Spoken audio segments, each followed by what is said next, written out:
मनोज जैसे ही घर में दाखिल हुए, कनक ने टीवी बंद करते हुए कहा, बड़ी देर कर दी। सुबह बताया तो था पापा को चेकअप के लिए ले जाना था। बताया तो था, पर इतनी देर? किसी दिन मेरे साथ चलना तो पता चलेगा कि डॉक्टर्स के यहाँ कितनी भीड़ होती है। जितना अच्छा डॉक्टर उतनी ज़्यादा भीड़। नंबर लगाना पड़ता है। दफ्तर से लौटते हुए मैं नंबर लगाता गया था। उसी अंदाज से फिर मैं पापा को लेकर गया, नहीं तो वे क्या इतनी देर बैठ पाते? पर हर बार आप ही क्यों? तो और कौन जाएगा, माँ या पंकज? देवी जी, डॉक्टर के यहाँ साथ जाने का मतलब होता है मरीज की सही हालत जानना, प्रिस्क्रिप्शन समझना, परहेज के बारे में जानना, अगले प्रोजेक्ट की जानकारी लेना। इसके लिए एक जिम्मेदार आदमी की ज़रूरत होती है। जाने को तो पापा अकेले भी जा सकते हैं, पर फिर वह सारी बातें बताएंगे थोड़ी। आधी डॉक्टर से छिपा जाएंगे, आधी हमसे। कनक कुछ नहीं बोली, मुंह फुलाए बैठी रही। मनोज ने जूते उतारते हुए कहा, और एक बात साफ कह दूं मैडम, मैंने सिर्फ घर छोड़ा है, घर के लोग नहीं। उनके सुख दुख से अब भी मुझे सरोकार है। ये घर छोड़ने का ताना हर वक्त क्यों देते रहते हैं? तुम ही उकसाती हो। नहीं तो इस समय इतना थक गया हूं कि कुछ कहने सुनने की ताकत नहीं है। और अब अगर तुम्हारा क्रॉस एग्जामिनेशन खत्म हो गया हो तो खाना लगा लो। बहुत थक गया हूं, खाकर सो जाऊंगा। आप खाकर नहीं आए हैं? इतनी देर हो गई तो मैंने सोचा जरूर खाकर आता, पर पिछली बार तुमने जो हंगामा किया था उसके कारण न माँ की कहने की हिम्मत हुई न मेरी खाने की। कहते हुए वे फ्रेश होने चले गए। कनक खाना लगाने लगी, पर उसका मन गुस्से से भरा हुआ था। भला अलग रहने का फायदा क्या हुआ? अब भी वहाँ की जिम्मेदारियां ढोए चले जा रहे हैं। आज माँ की आंखें टेस्ट करवानी है, कल उनका चश्मा बनवाना है, परसों पंकज का फार्म भरना है। पापा के चेकअप का नाटक तो निरंतर चलता ही रहता है। नीरज वहाँ दिल्ली में मजे कर रहा है, यहाँ सब हम ही को भुगतना है। खाना दोनों ने बड़े बेमन से खाया। दोनों ही अपने अपने विचारों में खोए हुए थे। मनोज शायद चिंताग्रस्त थे, कनक गुस्से में उफन रही थी। अगर मनोज खाना खाकर आते तो उसे गुस्सा करने का एक मौका मिल जाता, पर पिछले एपिसोड की याद दिलाकर उन्होंने उसकी बोलती बंद कर दी थी। अपने मन का गुबार लेकर रात कनक बहुत अशांत थी। देर तक करवटें बदलती रही। बड़ी देर बाद उसने लक्ष्य किया कि मनोज भी सोए नहीं हैं, टकटकी लगाए छत को निहार रहे हैं। क्या बात है, अभी तक सोए नहीं? खाना खाते समय तो आपको बहुत नींद आ रही थी। मनोज ने उसकी ओर घूर कर देखा, फिर धीरे से बोले, थोड़ा टेंशन हो गया है। क्यों? पापा का ऑपरेशन जरूरी हो गया है। ऑपरेशन मतलब ओपन हार्ट सर्जरी? उसमें तो बहुत खर्चा आता है ना। खर्च तो हर ऑपरेशन में आता है, टेंशन उसका नहीं है। प्रश्न यह है कि पापा उसके लिए तैयार होंगे कि नहीं। उन्हें राजी करना एक टेढ़ी खीर है। फिर यह कि राजी हो भी गए तो यह ऑपरेशन झेल पाएंगे कि नहीं। उनका बीपी, उनका डायबिटीज़ सबको कंट्रोल करना होगा, और उनका यह हाल है कि डॉक्टर के यहाँ जाने के नाम से ही बीपी बढ़ जाता है। वे अपनी चिंताएं बता रहे थे, और कनक सोच रही थी कि खर्च का टेंशन तो नहीं है, मान लिया, पर वह आएगा कहाँ से? वह पूछना चाहती थी पर डर के मारे चुप रही। फिर वही जुमला सुना देंगे, मैंने घर छोड़ा है, घर के लोग नहीं। उसके बाद वह विषय घर में तो नहीं उठा, पर मनोज अनमने से बने रहे। पापा का ऑपरेशन उनके दिमाग पर हावी रहा। पति की चिंताओं को साझे में ढोने का कनक का मन होता था, पर हिम्मत नहीं पड़ती थी। अलग घर बसाकर उसने जैसे एक अक्षम्य अपराध कर डाला था। उस दिन से दोनों के बीच एक अदृश्य दूरी बन गई थी। घर में एक तनाव सा भरने लगा था। वहाँ उतने लोगों के बीच एक कमरा भर अपना था, पर वहाँ ज्यादा नजदीकियां थी। पति का प्रेम वहाँ जैसे उमड़ पड़ता था। कनक के मम्मी डैडी हफ्ते 10 दिन में सुमंत को देखने आते रहते थे। बेटी का अलग घर हो जाने से उन्हें अब बड़ी सुविधा हो गई थी। नहीं तो नवासे को देखने के लिए जब तब समधियाने जाते बड़ा संकोच हो जाता था। इस बार आए तो उन्होंने भी लक्ष्य किया कि मनोज कुछ परेशान से हैं। दरअसल वे उनके पास मुश्किल से 10 मिनट बैठे होंगे और उठ खड़े हुए। कनक, तुम चाय की तैयारी करो, मैं डैडी के फेवरेट समोसे लेकर आता हूँ। अरे रहने दो बेटा, क्यों परेशान हो रहे हो, चाय भर काफ़ी है। परेशानी की कोई बात नहीं है डैडी, मुझे पापा की दवाइयाँ लेने जाना ही था। देर से जाऊँगा तो दुकान बंद हो जाएगी। जल्दी आना, ऐसा नहीं कि मैं 8 बजे तक चाय लिए बैठी रहूँ, कनक ने चेताया। बस अभी गया और अभी आया। उनके जाते ही डैडी बोले, क्या बात है बेटा, मनोज कुछ अपसेट से लग रहे हैं। कनक तो भरी ही बैठी थी, एकदम ही फट पड़ी। बड़ा अच्छा घर देखा है आपने मेरे लिए, लगता है इन जिम्मेदारियों से जिंदगी भर उभर नहीं पाऊंगी। इससे तो अच्छा था कोई इकलौता लड़का देखते। इकलौते लड़के की जिम्मेदारियां ज़्यादा होती हैं बेटे, वहाँ तो कोई शेयर करने वाला भी नहीं होता। तो यहाँ कौन शेयर कर रहा है? इकलौता एक देखा तो था, मम्मी बोली। वे लोग तैयार भी थे, पर आप दोनों ही मुकर गए थे। ठीक ही तो किया था, उतनी सैलरी में तुम्हारी बेटी का गुजारा हो पाता? डैडी, अब भी तो उतने में ही गुजारा कर रही हूँ। क्या मतलब? मम्मी डैडी एकदम चौकन्ने हो गए। हर महीने कितना देना पड़ता है वहाँ? नहीं, ऐसा रेगुलर तो नहीं देना पड़ता, पर खर्चे लगे ही रहते हैं। दीदी की विदाई है, मम्मी जी का चश्मा है, घर की छत सुधरवानी है, अब ये पापा का ऑपरेशन है, और अगले महीने तो पापा रिटायर भी हो रहे हैं। डैडी थोड़ा सोच में पड़ गए। चाय नाश्ते के दौरान उन्होंने सहज भाव से कहा, फिर ऑपरेशन की डेट कौन सी फिक्स हुई है? अक्टूबर के फर्स्ट वीक में ही हो जाएगा। 30 को पापा रिटायर हो रहे हैं, उनकी इच्छा उस दिन दफ्तर जाने की है, इसलिए उसके बाद का ही सोचा है। तब तो तुम पर बहुत लोड आएगा। सो तो आएगा ही, घर का बड़ा लड़का हूँ मैं। फिर नीरज बाहर है तो सारी जिम्मेदारी मेरी ही बनती है, और आप लोगों के आशीर्वाद से मेरी कमाई भी इस लायक है कि इस बोझ को उठा सकता हूँ। नीरज की नौकरी अभी नई है, इसके बावजूद पंकज की पूरी पढ़ाई का खर्चा वह उठा रहा है। मैंने और पापा ने कितनी बार समझाया कि तुम बाहर रहते हो, तुम्हारे अपने बहुत खर्चे हैं, इधर की फिक्र छोड़ दो, पर वह मानता ही नहीं। ठीक है बेटा, चलते समय डैडी ने कहा, हमारे लायक कोई बात हो तो बताना। तुम दोनों बहुत टेंस लग रहे थे, इसलिए चिंता हो गई थी। मेरी चिंता न करें, आई एम ऑल राइट। और अपनी बेटी को तो आप जानते हैं, उसे बिना बात टेंशन लेने की आदत हो गई है। बताइए, हारी बीमारी किसके यहाँ नहीं होती? पापा का ऑपरेशन है भी तो परेशानी क्या है? उनके दो दो कमाऊ बेटे हैं, वे खुद भी समर्थ हैं, सब हो जाएगा। 15 सितंबर को पापा 60 के हो रहे थे। 30 सितंबर को उनका रिटायरमेंट था, इसलिए षष्ठी पूर्ति धूमधाम से मनाने का बच्चों का मन था। इच्छा थी कि इसी बहाने सहकर्मियों को आमंत्रित किया जाए। रिश्तेदार और इष्ट मित्र तो खैर आएंगे ही। राखी पर नीरज आया था तो सबने बैठकर पूरा प्लान बना लिया था।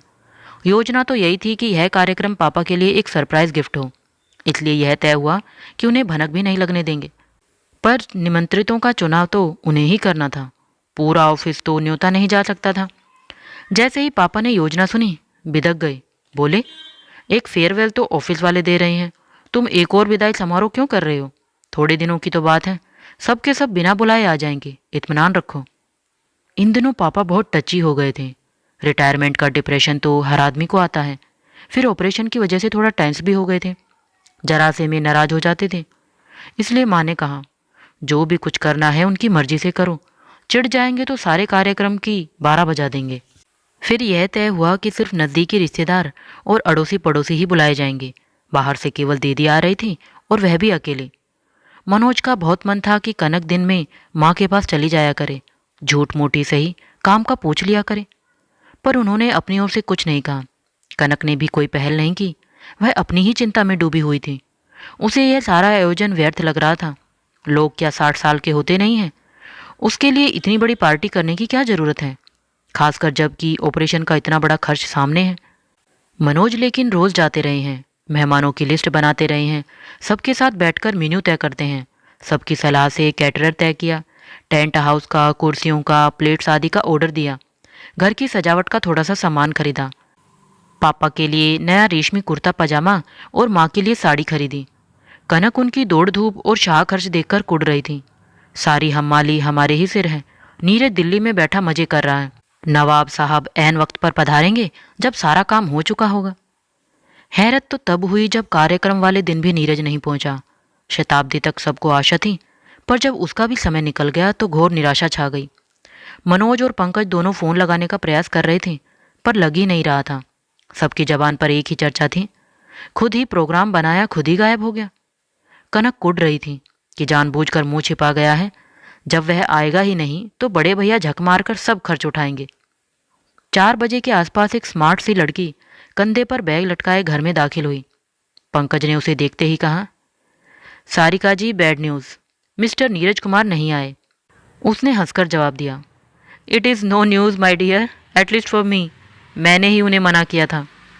सुन लो माँ, दीदी फुसफुसाकर बोली, ये तो पहली से भी सवा सेर निकली, घर में आई भी नहीं है, अभी से हुक्म चलाने लगी। लगता है तुम्हारे भाग्य में ऐसी ही बहुएं लिखी हैं। दीदी की बात को अनसुनी करते हुए माँ ने सारिका से पूछा, लेकिन तुमने उसे मना क्यों कर दिया?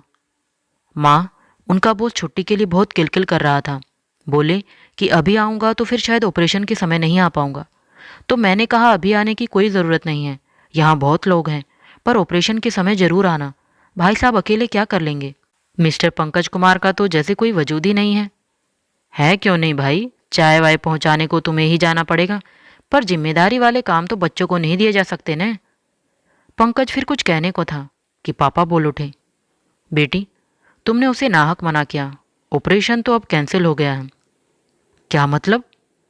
केवल सारिका ही नहीं, मनोज भी चौंक पड़े। अभी तो वे इस नई बहू को आत्मसात करने की कोशिश कर रहे थे। उन्हें बहुत बुरा लग रहा था कि जिसे पूरा घर जानता था, यहाँ तक कि दीदी भी, उसके बारे में आज तक उन्हें कुछ भी मालूम नहीं था। वह जिस तरह अनौपचारिक ढंग से दाखिल हुई थी, जिस तरह बात कर रही थी, उससे साफ जाहिर था कि घर में घुल मिल गई है। वह केवल उनके लिए ही अपरिचित है। वे अपने आप को बहुत अपमानित अनुभव कर रहे थे कि पापा ने ये बॉम्बशेल डाल दिया।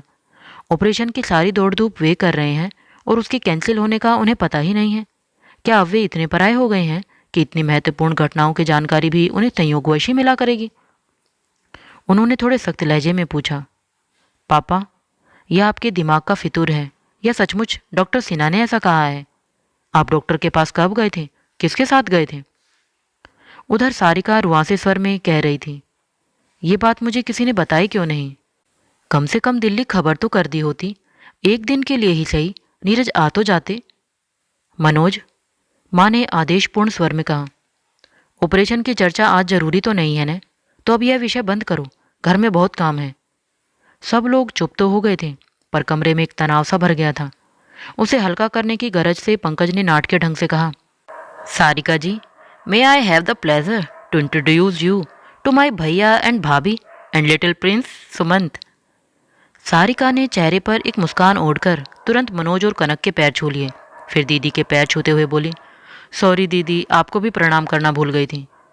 मनोज ने भी वातावरण को हल्का करने के लिए कहा, पंकज, यह परिचय कार्यक्रम तो अधूरा ही रह गया, मुझे भी तो पता होना चाहिए कि मैं किस हस्ती से मुखातिब हूँ।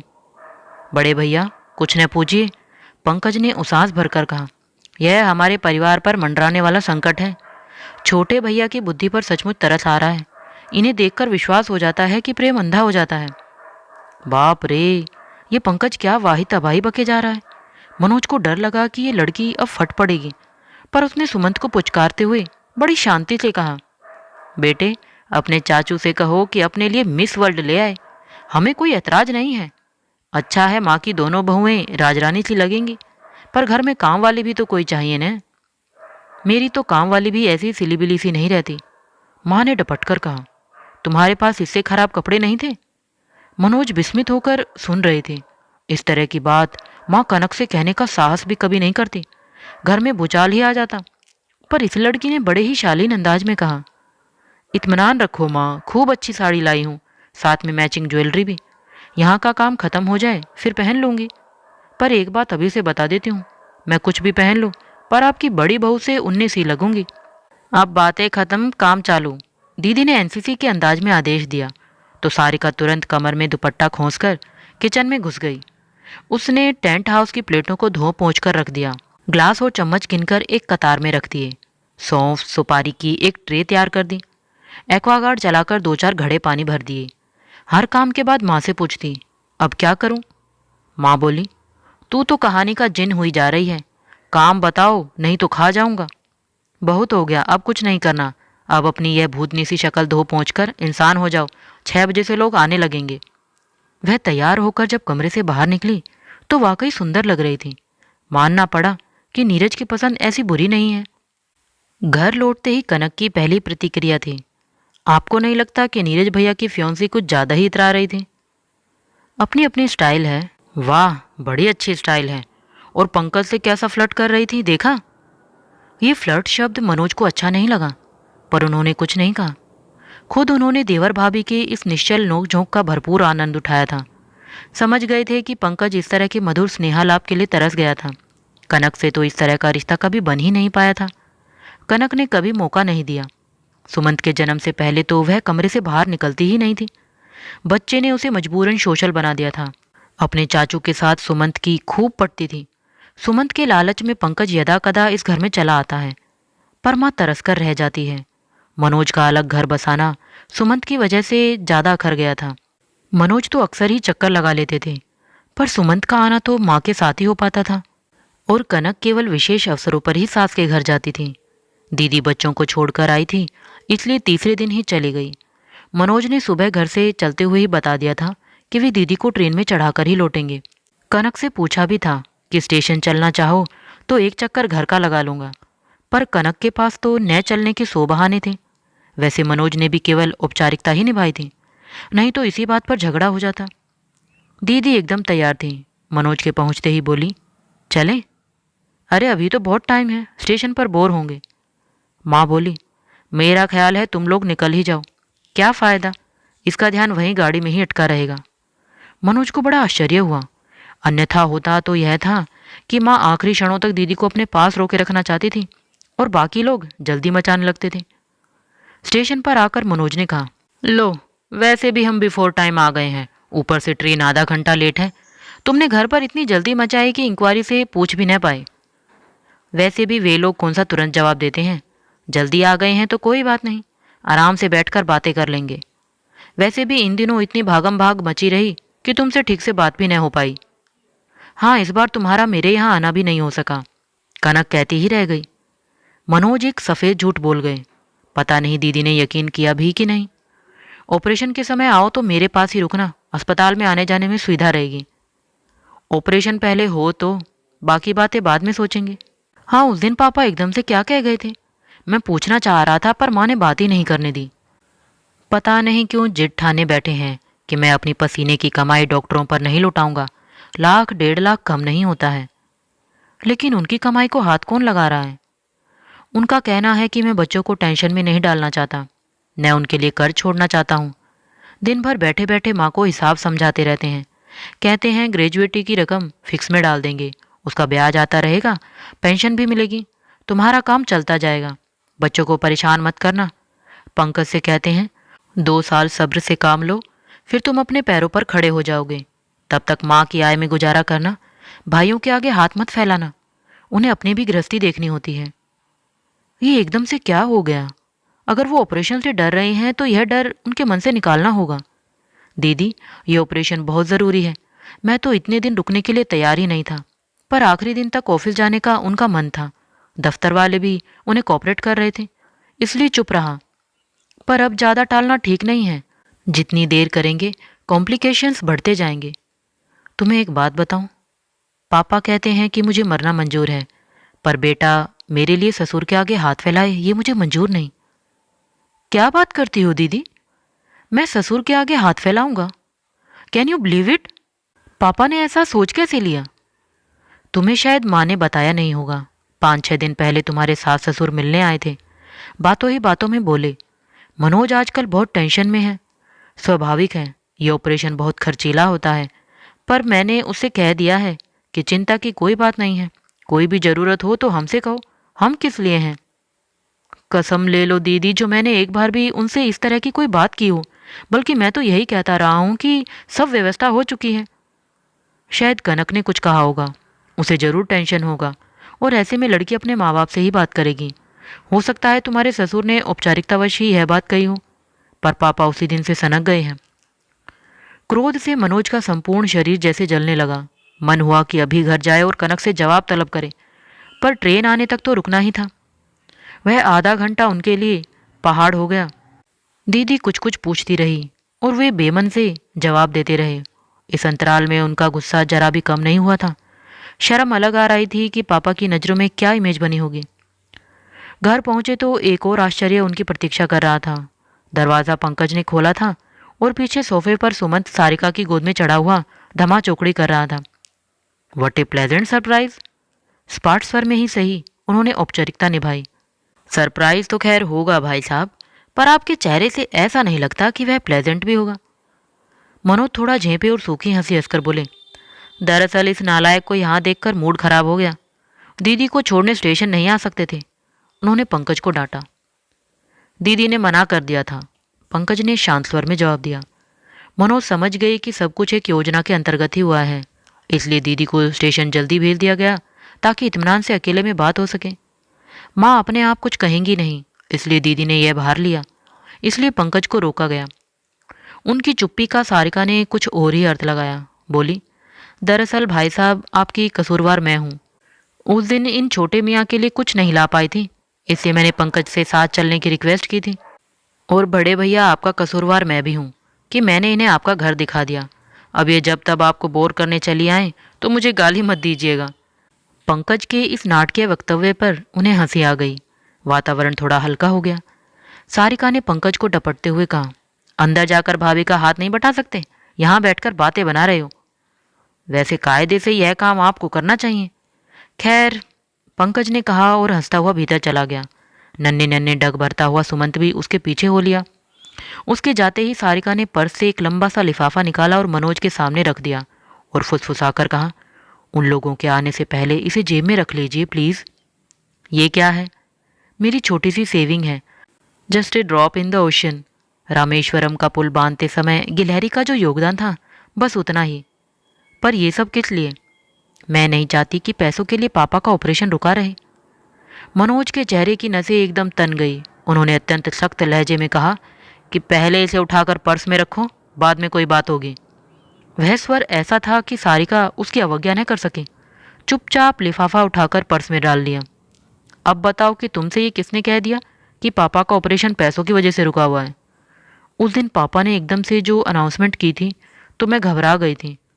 पंकज से बात की तो पंकज ने क्या बताया होगा इसकी मनोज भली भांति कल्पना कर सकते थे। इसलिए उन्हें बीच में ही रोकते हुए मनोज ने कहा, मान लो कि हम आर्थिक तंगी से गुजर भी रहे हैं, पर तुमने ये कैसे सोच लिया कि हम तुम्हारा ये हम्बर शेयर स्वीकार कर लेंगे? क्या मेरा कोई अधिकार नहीं है? नो, शादी से पहले तो बिल्कुल भी नहीं, उन्होंने निर्णायक स्वर में कहा। उसी समय नाश्ते की प्लेटों के साथ कनक ने कमरे में प्रवेश किया।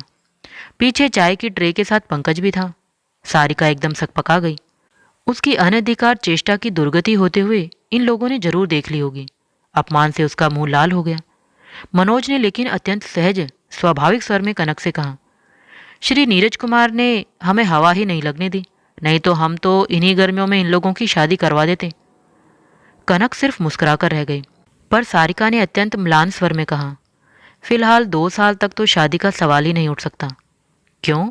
नीरज बता रहे थे कि जब तक आप पढ़ते रहे दीदी ने शादी नहीं की। जब तक नीरज को जॉब नहीं मिल गया आपने शादी नहीं की। अब नीरज की बारी है। जब तक पंकज, देखो इस डपोर शंख के लिए रुकी रहोगी तो बूढ़ी हो जाओगी। मनोज की बात पर सबको हंसी आ गई। सारिका को भी मुस्कुराना पड़ा। मनोज ने बात आगे बढ़ाई, देखो समय समय की बात होती है। उस समय पढ़ने वाले 4 थे और कमाने वाले सिर्फ पापा, इसलिए ऐसी व्यवस्था करनी पड़ी। अब पढ़ने वाला 1 है और कमाने वाले 2, इसलिए no problem. Now cheer up young lady. Diwali बाद पहले मुहूर्त पर ही तुम्हारे हाथ पीले कर देंगे। पर पहले पापा का ऑपरेशन होगा। वह तो होगा ही। It is nothing to do with your wedding. Operation पापा और ऑपरेशन शादी, ये दोनों अलग अलग मुद्दे हैं। इनकी घालमेल मत करो। पापा ने मजाक में कुछ कहा और तुम लोगों ने उसका इशू बना लिया। बहुत हाई पर हो तुम लोग, एकदम टेंशन में आ जाते हो। अब उम्र के साथ मेच्योरिटी आने दो। चाय पीकर वे लोग चले गए। कनक जैसे जाने की ही प्रतीक्षा कर रही थी। बोली, आपको नहीं लगता कि ये थोड़ा ज़्यादा हो रहा है? यह लड़की कितना ओवर एक्ट कर रही है। अभी घर में आई भी नहीं है और उसका इन्वॉल्वमेंट तो देखो, जैसे घर की हर बात से उसे सरोकार है। ये तुमसे किसने कह दिया कि वह अभी घर में आई नहीं है? वह कब से घर में दाखिल हो चुकी है, बल्कि यहाँ रच बस गई है। इसलिए उसे घर की हर बात से सरोकार है। यहाँ की हर चिंता उसे परेशान करती है, हर खुशी उसे प्रसन्न करती है। उसके आगमन की सूचना सबसे पहले तुम्हें होनी चाहिए थी, क्योंकि ऐसे मामलों में भाभियां ही पहली राजदार होती हैं। पर दुर्भाग्य से तुम खुद अभी इस घर में प्रवेश नहीं कर पाई हो। गृह प्रवेश के समय तुम्हारा केवल शरीर ही भीतर आया था, मन तो बाहर ही छूट गया था, और अब भी शायद वह बाहर ही है। पता नहीं किस मुहूर्त की प्रतीक्षा कर रहा है। एक अरसे से मन में घुमड़ने वाली बातों को एक बार की कह डालने के बाद मनोज का मन एकदम हल्का हो गया था। पर अपने भीतर के सच को इस तरह अनावृत सामने पाकर कनक एकदम सहम गई थी, दहल गई थी।